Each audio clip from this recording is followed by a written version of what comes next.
Master जी। अरे आई आई आई badge आई। अरे इस सामान उमान लेके सवेरे सवेरे नाक के सोजे कहाँ जाता है? हाँ बताई बैज, मेहरून का पर्पस तो जानी ला ना। हाँ हाँ। आवत रही मेला देख। हाँ। ताहिर कमाई हे इतना लंबा ले फिर देखा न थमा दिल सामान बिल्कुल लेके आवत हाँ।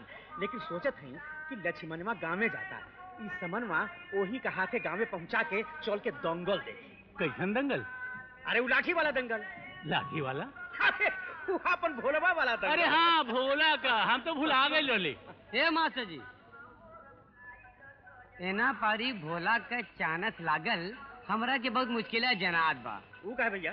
काहे से की खबर गरम बा हाँ। कि रेवतीपुर के भुइहार लोग गैवा भर के तैयार कैले बा। अरे छोड़ ना मर्दवा गैवा फैवा का बात। अपन भोलवा है ना उस शतरंज का घोड़ा है, ओकरा अढ़ाई घर का चाल का कोनो जवाब बा दुनिया में, बोली ना। अरे वाह मास्टर जी, तुम्हारा अढ़ाई घर का जवाब नहीं।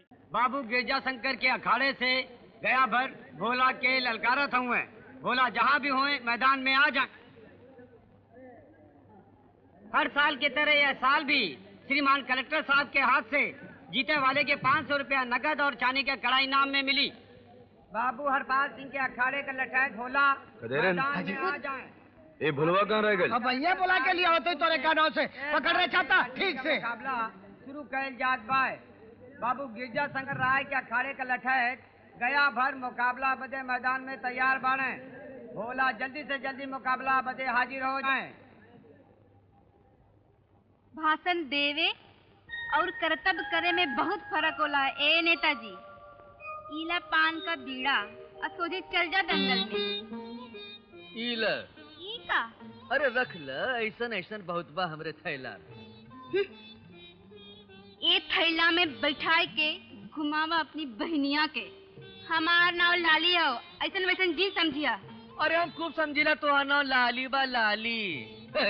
बाकी थैला हमार नहीं, ठाकुर हरपाल सिंह का हो। उनका छावनी में ऐसे बड़ थैला बा। तू जब चाहबू ओकर मुंह में तोरे बहुते खुल जाई। ले रख ले।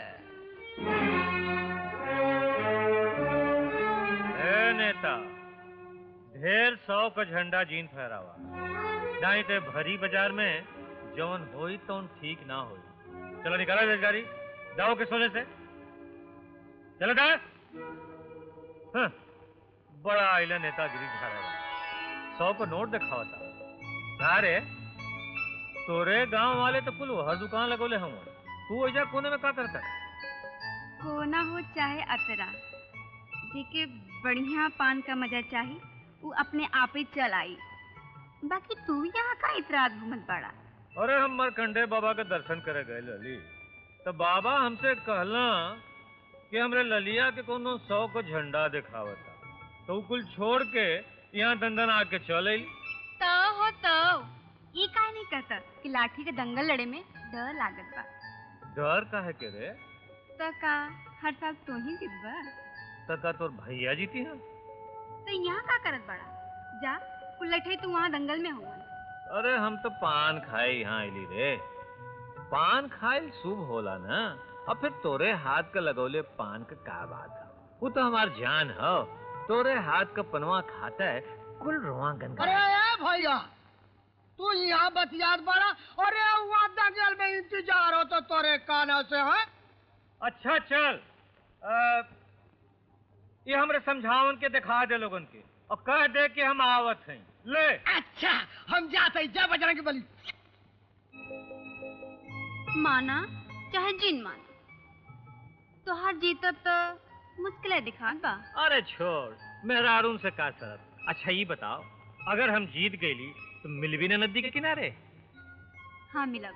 तो लगाओ जोड़ी, सिंगिल अबहिन खाब और सिंगिल दंगल चला के बाद।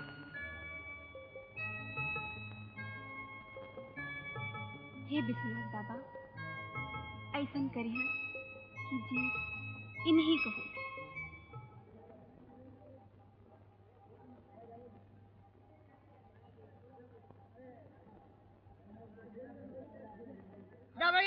भैया हटा हटा।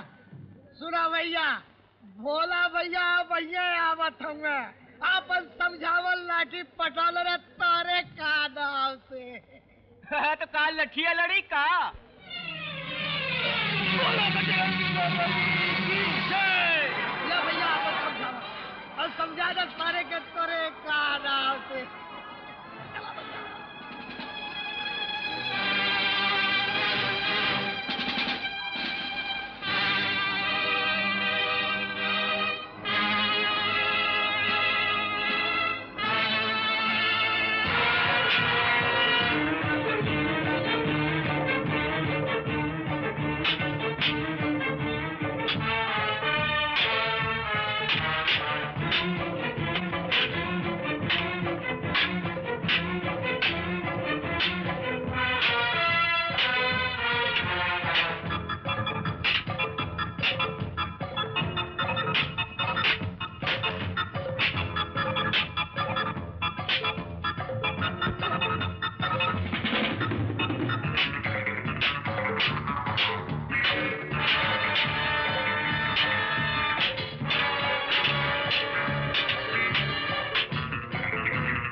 डराए गई ले चल आओ आओ जाओ आओ धीरे से मारो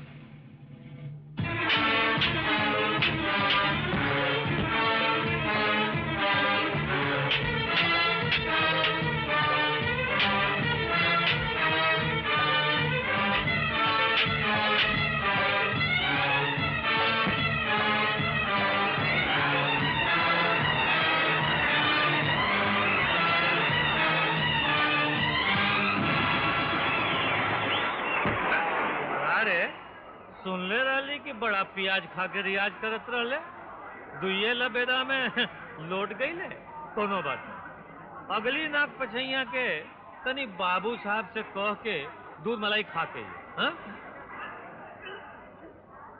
श्रीमान कलेक्टर साहब धन्यवाद। आप लोगन के गांव में हमें आके एक अजीब बात दिखाई देलत वह लाठी के दंगल। हर खेल मुकाबला सुनली देखली जनली लेकिन लाठी के दंगल पहली बार देखे के मौका मिलल। हम आप लोगन से एक विनती करत हई कि लाठी किसानन का सच्चा साथी हो एक दोस्त हो हमदर्द हो। लाठी दूसरे पर वार करे के नहीं बगावत करे के नहीं बल्कि बचाव खातिर होला। ए लिए हम आशा करत हई कि ए रस्म के आप लोग दूसरे गांव तक एकरे महत्व के पहुंचावें और लाठी जौन हो एक दूसरे के जुझारू के लिए नहीं होला बल्कि मदद के लिए होला। एके हमेशा अपने साथ गांठ में बांध लिहल जाए।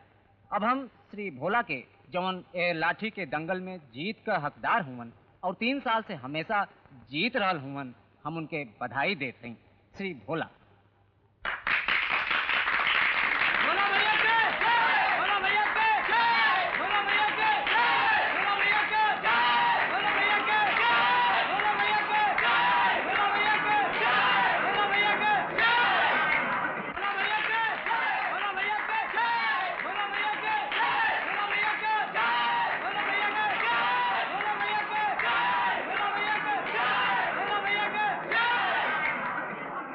भ्रष्टाचार उन्मूलन सप्ताह के उद्घाटन के अवसर पर गृह मंत्री ने विरोधी दलों पर आरोप लगाया है कि उनका ध्यान देश की प्रगति से कहीं ज्यादा अपने परिवार की उन्नति और प्रगति पर है।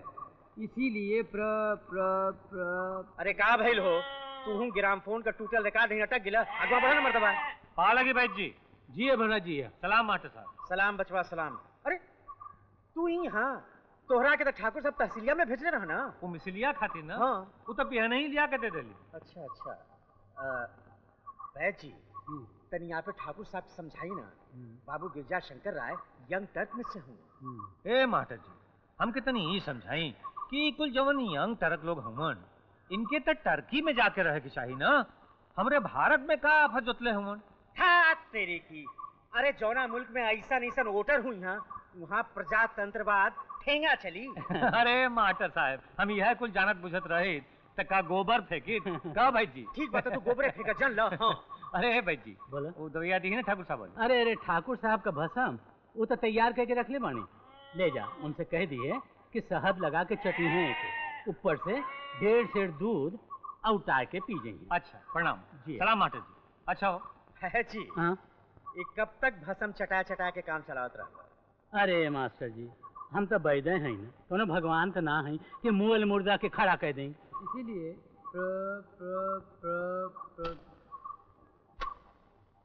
आपके हुक्म के देर बाद साहब हम तुरंत फिलौर की रास कही के सत्ताधारी पार्टी में मिल जाइला और फिर देख लिहल जाए बाबू गिरजा शंकर राय के।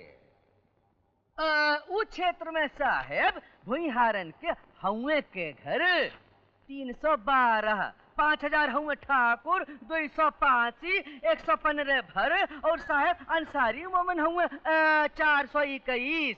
अब आप विचार करें कि पार्टी के पॉकेट में 10,000 वोट होए साहेब, ओके कौन सरवा ठेंगा देखा सकेला, बोला साहेब।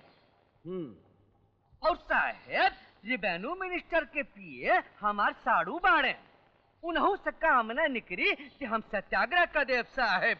अंग्रेजन के जमाना में नाबालिग होए के कारण हम देश के बदे जेल जाए के सम्मान से वंचित रह गई साहेब। अब हनुमान जी की कृपा से वो अरमान निकल जाए साहेब। प्रणाम ठाकुर साहब। कारे बोला ई बगत बाडोड़ी भी आवे का? वो ऐसा भइल साहेब कि बैद जी के यहाँ तनी अबेर हो गई। वो कहला अरे ठीक बा ए हराओ। अल्लाह अल्लाह गटाई तक कल बड़ा भाषण कहिए। अरे परिजान के तैयारी होता तोरे काना से।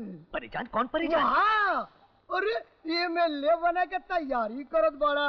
रोज ये गो लखनऊ और पटना में रहेला और परिजान के नाम से अचरत करा तारा। अरे ये साल दंगल में फिर से गिरजा शंकर बाबू के अखाड़ा का हार हो गई ना, ओकरे खुशी में बनारस के दाल मंडी से परिजान के बुलावल गइल बा और बड़े दरोगा जी भी आइए। राती के मची दंगल गुगरू के तरह कादा से और वही उछाड़ पछाड़ा। बैद जी कहला हाँ कि 1 चम्मच शहद के साथ चाट के 1.5 सेर दूध। अरे जानीला तो सुन, राती के मुजरा का जिम्मेदारी सब तोरे ऊपर बा। अच्छा, कुल इंतजाम एकदम फिट होके के चाहिए जी। हा? अच्छा जा।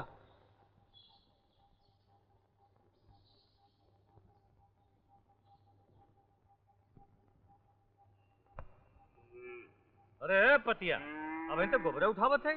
छावनी पर जाके साफ सफाई कर दे अच्छी तरह, आज वहाँ जलसा हो वाला हो। चलो ये मुहे में गोजी ना के का मुस्कियात बाड़ी रे, जो जल्दी। तोहरा के तो हर घड़ी गुजिया ही सूझेला, कबो प्यारो मोहब्बत के बाद सूझेला कि नहीं? अरे बाप रे, जब देखा इस ससुरी का सिंगल डाउन रहा। का चुनहराती है।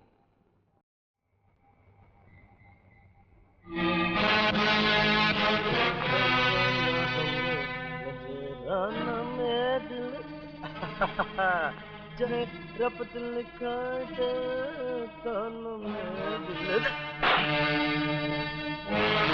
ए भला गंदे सहन करो की तरह जा।